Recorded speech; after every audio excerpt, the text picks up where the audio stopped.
How are you?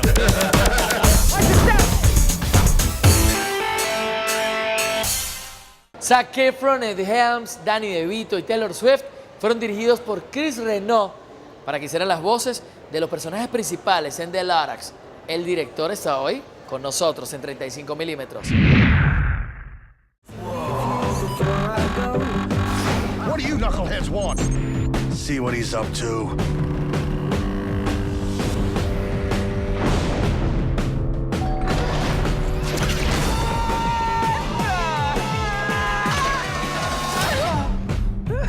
So, you want to know what happened to the trees? But I didn't think anyone still cared. Well, that's me, the guy who still cares. Could you tell us, how was the recording process? What was your first step? The first step is, is really, the script, honestly, and then going into storyboarding. We basically draw the movie before we animate it or create any of the 3D. Okay. And then from there we record, one of the first things we do is record the actors' voices. How was your relationship with the producers in this film? It was great. I mean, I've worked, this is my second film with Chris Meledandri and Janet Healy producing. So I think it's working out okay. So we're already working on the third as we speak. So no, it was terrific. They've been very supportive and wonderful allies for the films. You got a beautiful town here, Ted. I can't think of any reason you'd ever want to go outside of town again. How many people work in a movie like this? I would say at peak, it's probably close to 300 people. Wow. But it's not the whole time. I mean, we do it over a little over 2 years, I guess. But I would say at the it's kind of like a bell curve, and at the peak of it, yeah, it's quite a few people. You produced the complete movie in Los Angeles? Or? No, actually, the film from what I would say the 3D camera up until the final rendered image is produced in Paris, France. And then things like the sound and the music composition and recording, of course recording the actors and some of the storyboarding is done here in Los Angeles, San Francisco, some of it in a little bit of pre-production work. We have artists in the United Kingdom. So we've got people, all over the place. Did you chop down this tree? What's that? I think he did it. Why did you choose work with Danny DeVito? I mean, I think it's because he's the perfect choice to play the Lorax. It's as simple as that. Lorax. He is the perfect Lorax. There is no other person, honestly. I mean, for us, we put his voice up against an image of the Lorax, and that was it. It was just, that's the kind of role that I think that Danny excels at, and in my view, he did it again here.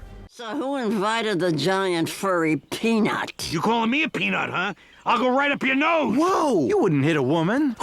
That's a woman? What was the most important challenge for you in this movie?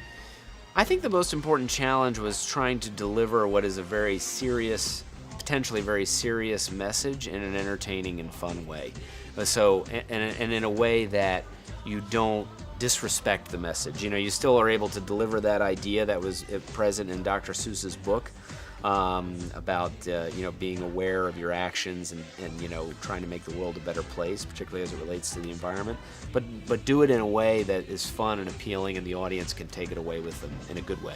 It all started a long time ago when I accidentally summoned a mystical creature as old as time itself, the Lorax. Hey!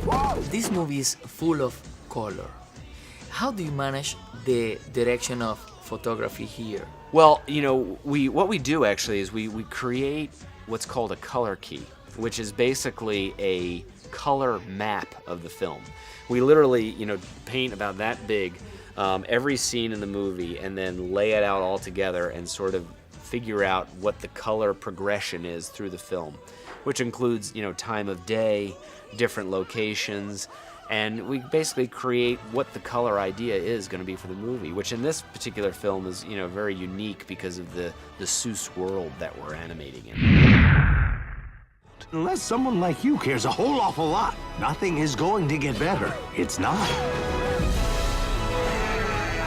The last truffula seed. It's not about what it is, it's about what it can become.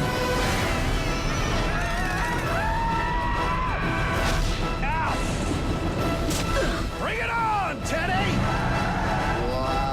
I could just kiss you right now. Well, we don't have time for that. I don't know, we have a little time.